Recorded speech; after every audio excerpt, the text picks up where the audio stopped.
Vous vous appelez Moriba Kamara. Oui. Vous êtes né en 1972 à Conakry. Oui. Des feux adjudant-chef Moussa et de Djenaba Kamara. Oui. Vous êtes policier au grade d'adjudant-chef. Oui. Vous domiciliez au quartier Toudiwon, Oui. commune de Mata. Oui. Vous êtes marié et père de 5 enfants. Oui. Vous dites que vous n'avez jamais été condamné. Oui. Monsieur le procureur, bonjour. Bonjour. Veuillez vous présenter s'il vous plaît. Oui, c'est Mamadou Hadi Diallo, substitut de procureur près le tribunal de première instance de Dixine. Et à côté de moi, le procureur Prosper Toupou. C'est cela. Parlez-nous, pourquoi vous avez convié les médias ici ce matin? Oui, effectivement, comme vous le savez, c'est un jour très important pour nous et pour la justice guinéenne, comme on aime le dire. C'est à l'occasion de cette audience de criminel de M. Moriba Kamara, qui est renvoyé devant le tribunal de première instance, devant le tribunal criminel de Dixine, pour les faits de meurtre. Comme vous le savez, depuis le 1er juin 2022, avec la mort de M. Thierno Mamadou Diallo, ici à Hamdalaï, une enquête a été ouverte, une enquête judiciaire, effectivement, suite aux instructions du procureur général près la cour d'appel de Conakry, à l'époque, l'actuel ministre de la Justice, M. Charles Wright. Donc, effectivement, l'enquête a été ouverte, la brigade de recherche d'équipée a été saisie, qui a fait le travail, et le dossier nous a été déféré. Le dossier a été déféré à notre parquet depuis le 13 juin du même mois 2022.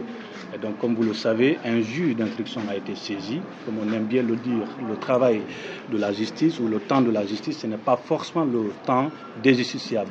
Et donc, le doyen des juges d'instruction a été saisi. Il a fait un travail formidable. Et effectivement, il y avait 6 personnes qui ont été saisies ici, et il y a une seule personne qui a été renvoyée pour les faits de meurtre, parce que c'est très important de le préciser. Et comme vous le savez, le juge d'instruction, c'est un juge enquêteur. Suite aux enquêtes qui sont menées, il a estimé effectivement qu'il y avait suffisamment de charges contre M.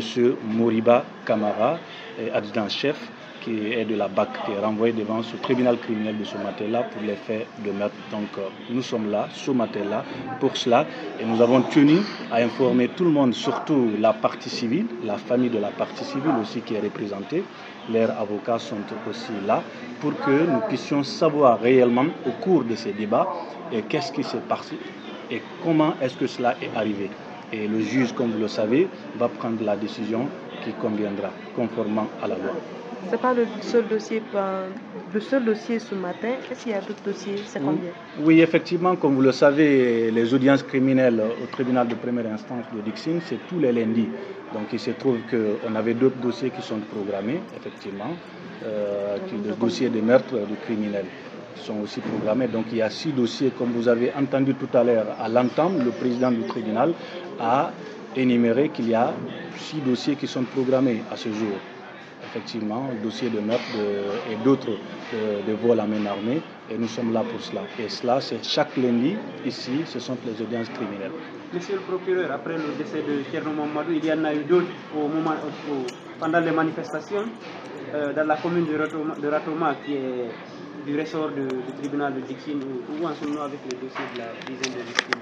Oui, effectivement, comme vous le savez, l'enquête à chaque fois, comme vous le voyez, et vous avez constaté aussi, depuis un certain moment, nous ouvrons des enquêtes. Je voudrais rappeler que quand il y a des infractions à la loi pénale qui sont commises, nous, notre parquet, nous saisissons effectivement les officiers de police judiciaire afin d'ouvrir des enquêtes. Et comme je viens de le rappeler tout à l'heure, le temps de la justice n'est pas forcément le temps des justiciables.